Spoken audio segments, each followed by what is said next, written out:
بسم الله الرحمن الرحيم بسم الله الرحمن الرحيم الحمد لله نحمده ونستعينه ونستغفره ونعوذ بالله من شرور أنفسنا ومن سيئات أعمالنا من يهده الله فلا مضل له ومن يضلل فلا هادي له وأشهد أن لا إله إلا الله وحده لا شريك له وأشهد أن محمدا عبده ورسوله صلى الله عليه وعلى آله وأصحابه أجمعين أما بعد.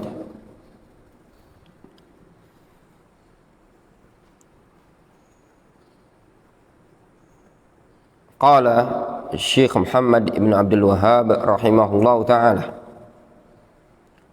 As-salisa, yang ketiga, ad-da'watu ilaihi, ad-da'wah ilaihi, mengajak kepada agama tersebut, mengajak kepada ilmu, mengajak kepada Allah Subhanahu wa ta'ala.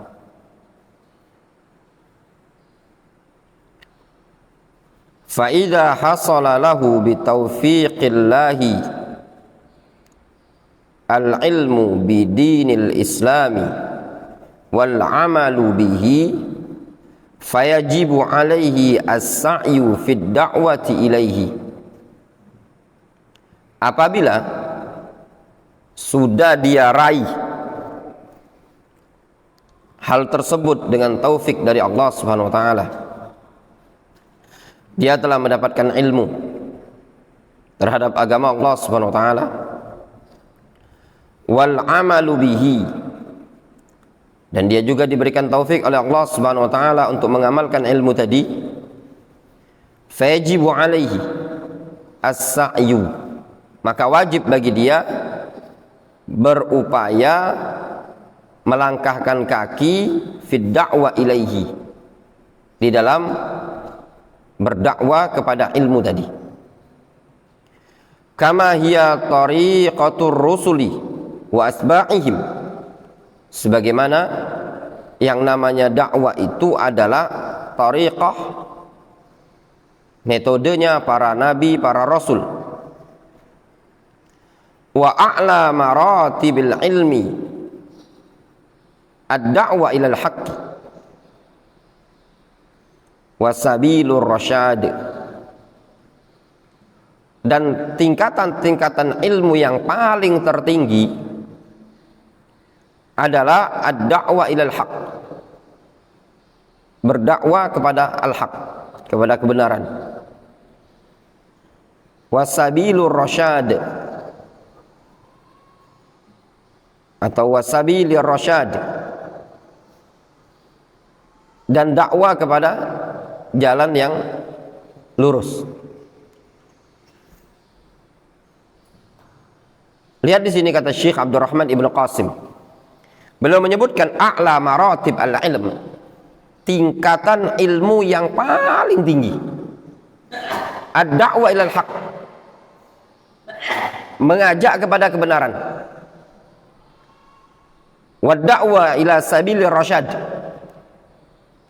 dakwah mengajak kepada jalan petunjuk, jalan hidayah.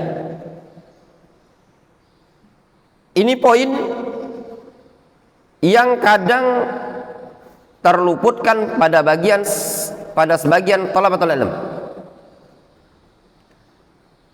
Ketika mereka di marhalatul ula menuntut ilmu, kemudian naik ke marhala yang kedua, al-amal bil ilmi, maka mereka juga dituntut untuk naik ke marhala yang ketiga. Apa itu? Marhalatud dakwah. Ya ikhwah, ada suatu nasihat yang disampaikan oleh salah seorang masyayikh,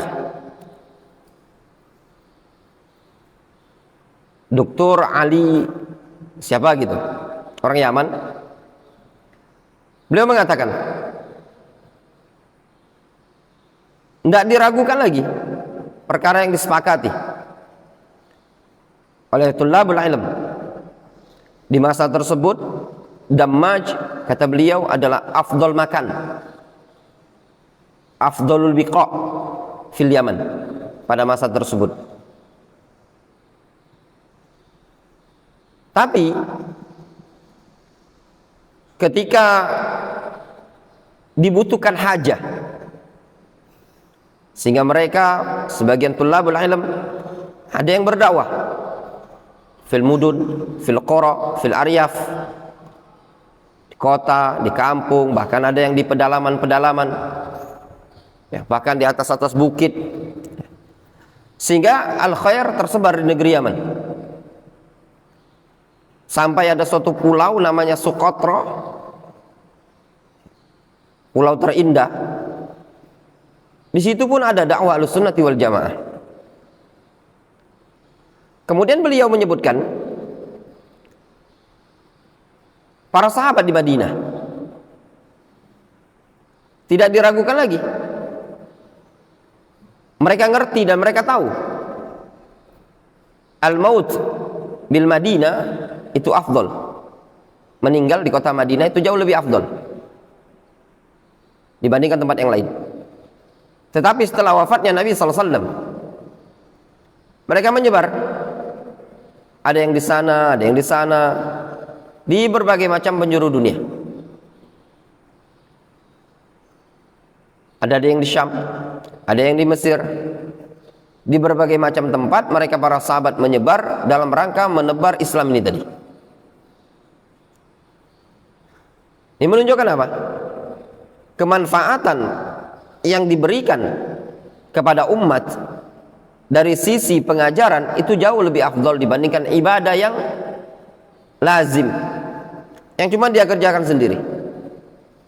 Namun di sini ada titik poin terpenting bagi para penuntut ilmu. Apa poin terpenting bagi para penuntut ilmu? Untuk masuk ke ranah dakwah butuh pembekalan ilmu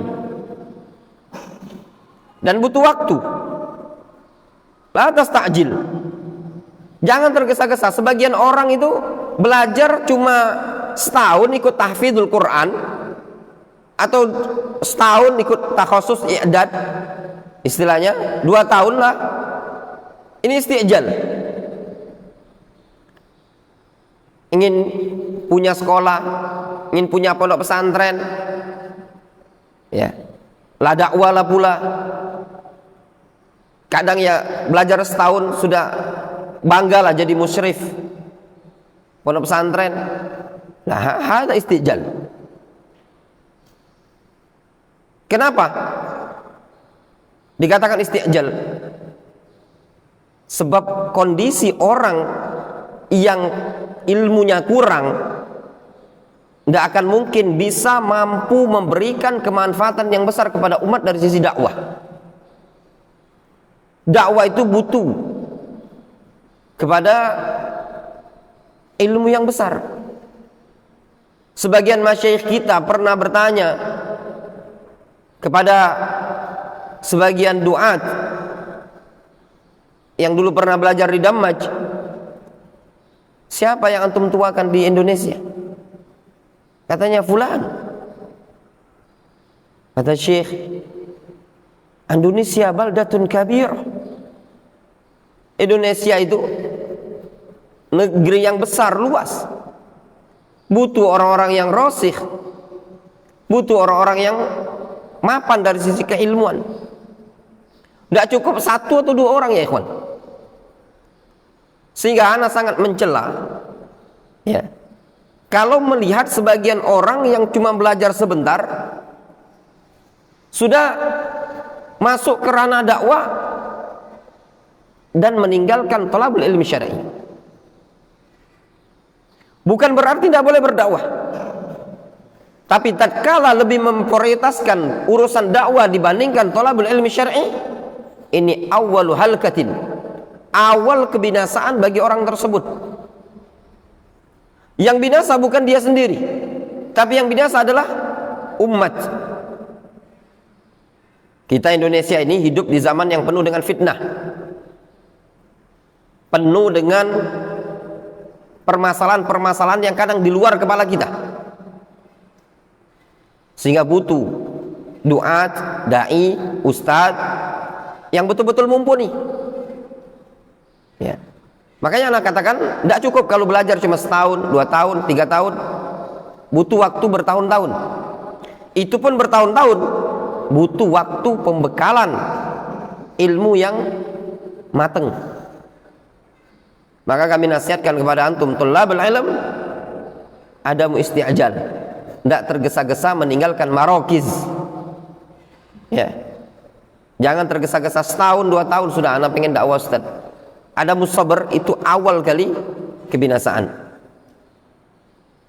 Dan mohon maaf ya, untuk di Darul Hadis ini saat ini belum ada yang menandingi anak pribadi. Ya, dari sisi belajarnya. Ya mana? Nasihin senior dok. Belum. Kita 8 tahun. Bukan waktu yang sebentar. Dari tahun 2006 sampai tahun 2014 itu bukan waktu sebentar. Orang zaman sekarang mondok setahun udah kepanasan kepala. 2 tahun udah panasan. Apalagi 3 tahun. Orang kalau mondok 3 tahun sudah luar biasa. 8 tahun. Ya. 8 tahun, apakah satu pondok pesantren? Enggak. Jadi kalau cuma belajar setahun, 2 tahun, kita ngalami, kita merasakan berapa sih ilmu yang didapatkan setahun, 2 tahun. Butuh waktu yang lama.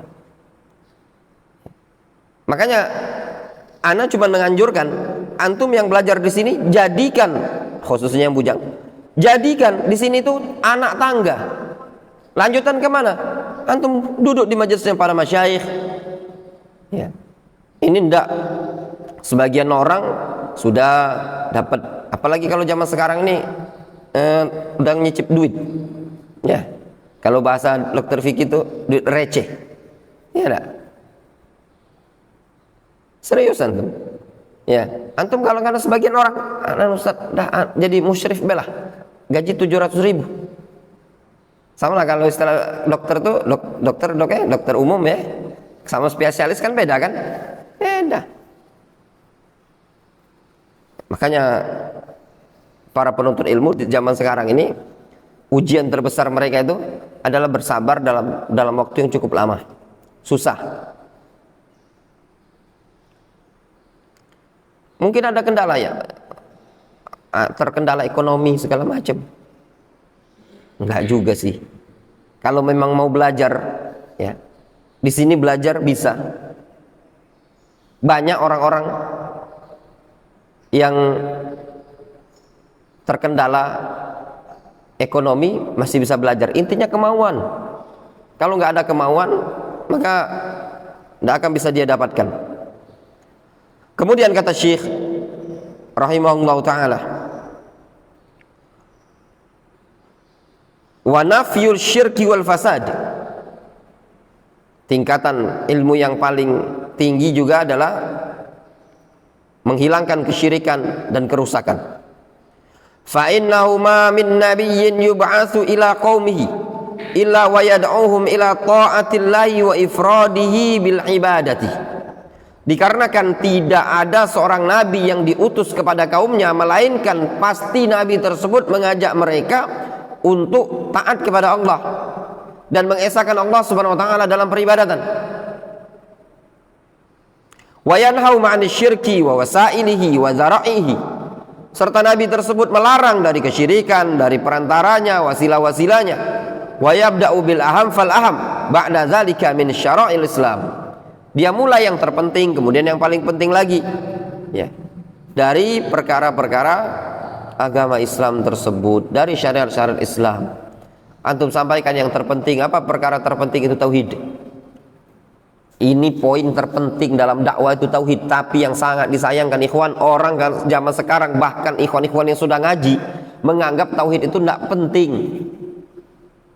Bukalah antum kajian, dibuka kajian al-usul as-salasah, bukalah kajian kitab tauhid, yang datang gitu-gitu aja, 1 orang 2 orang. Tapi antum buka fikih muamalah, fikih bisnis. Datang semua para pembisnis. Ini orang ikuti manhajus salaf, ingin mempertebal tauhid, apa ingin mempertebal ekonomi. Itu juga harus mikir. Kalau ngomong dalam masalah bisnis, ini riba, ini haram, ini, ka'annahu Syekhul Islam Ibn Taimiyah. Fa idza takallama fi tauhid, ka'annahu Abu Jahal. Kalau ngomong dalam masalah bab riba dan segala macam ini tuh muamalah luar biasa fikihnya. Bas masalah tauhid nol putul. Apa nol putul dokter fikih? Bahasa Arabnya. As-sifar ala shimal. Ya. As-sifar ala shimal. Itu bahasa Arabnya nol putul. Ini pernah diucapkan Syekh Al-Albani, ya. Kalau ngomentari seseorang yang tidak punya bekal ilmu, ya, ada sifar ala shimal. Sifar itu inilah. Shimal itu di kiri. Nol putul. Nah, itu namanya. Faham?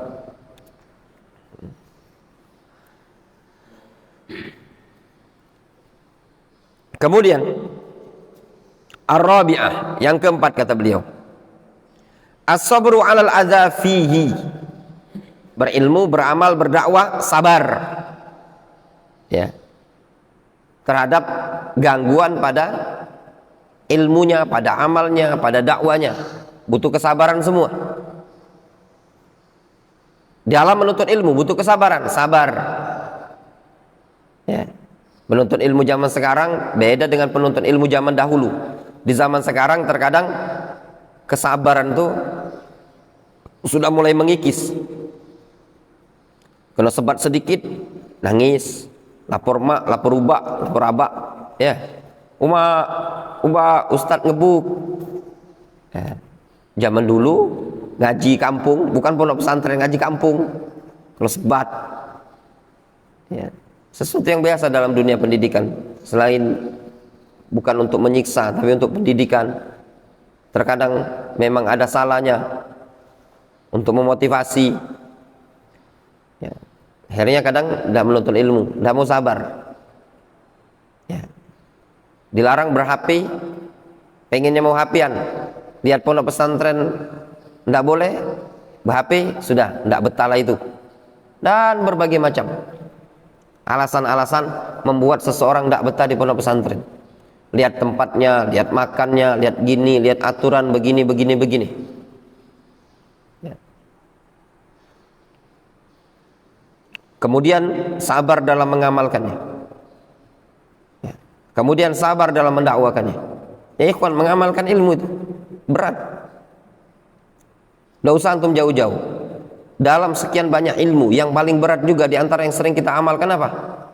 As-saum fi Ramadan. Puasa di bulan Ramadan. Butuh kesabaran. Kata beliau, li'anna man qama bi dinil islami wa da'an nasa ilaihi faqad tahammala amran 'aziman. Dikarenakan orang yang bangkit menegakkan agama Islam, mengajak umat manusia kepada agama Islam, maka sungguh dia telah mengemban perkara yang sangat agung. Wa qama maqamar rusul fid da'wah. Dia telah bangkit tegak pada posisi seorang rasul di dalam berdakwah. Pada posisi para nabi, para rasul. Dia dakwah, rasul, para nabi, semuanya berdakwah. Dia juga berdakwah, berarti dia sudah mengambil posisi yang dulu diemban oleh para nabi, para rasul. Nah, kalau mengambil posisi apa yang diemban oleh para nabi, para rasul, ada resiko. Apa resikonya? Dia akan dimusuhi. Wa qasada ayuhawwil bainahu wa bainan nas, atau wa qasada ayuhawwil bainan nas wa syahawatihim wa ahwaihim wa i'tiqadatihim al-batilah. Dia juga telah berupaya untuk mengubah di tengah-tengah umat manusia, menghalangi umat manusia antara mereka dan syahwat mereka, hawa nafsu mereka, keyakinan-keyakinan mereka yang batilah. Fahina idzin la budda ayyudzu. Maka ketika itu pasti umat manusia akan menghalanginya. Ya ikhwan, ketika antum melarang seseorang, pasti antum akan dimusuhi. Ada suatu faedah yang disebutkan oleh Syekh Shalih Al-Fauzan dalam buku beliau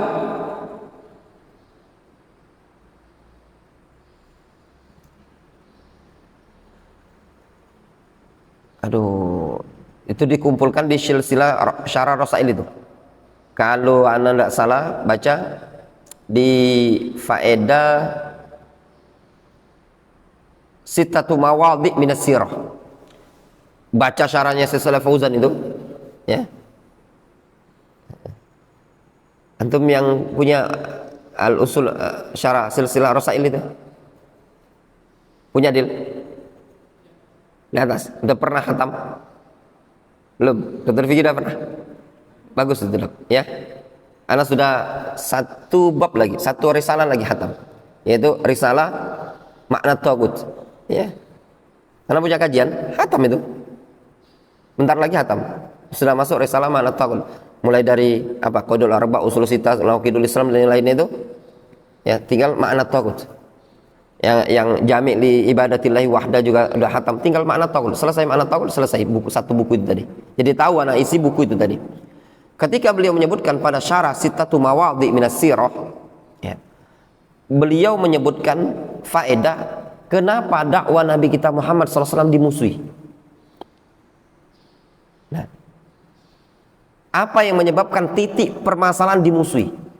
Kata beliau, dimusuhi dakwah Nabi Muhammad SAW bukan dikarenakan dakwah kepada tauhid. Difahami?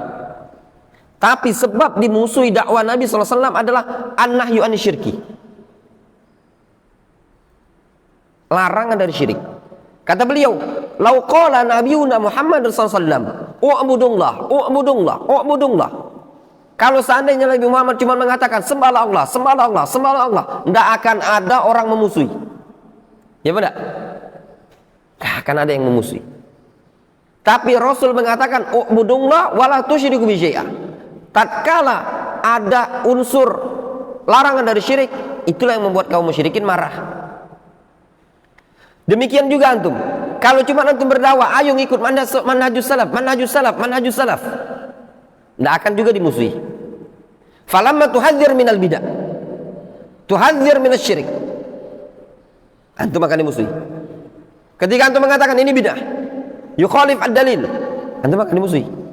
Tapi kalau antum cuma dakwah, ayo kita ngikut Al-Quran dan Sunnah, ikut Al-Quran dan Sunnah, ikut Al-Quran dan Sunnah sesuai dengan pemahaman salaf, juga tidak akan ada permusuhan.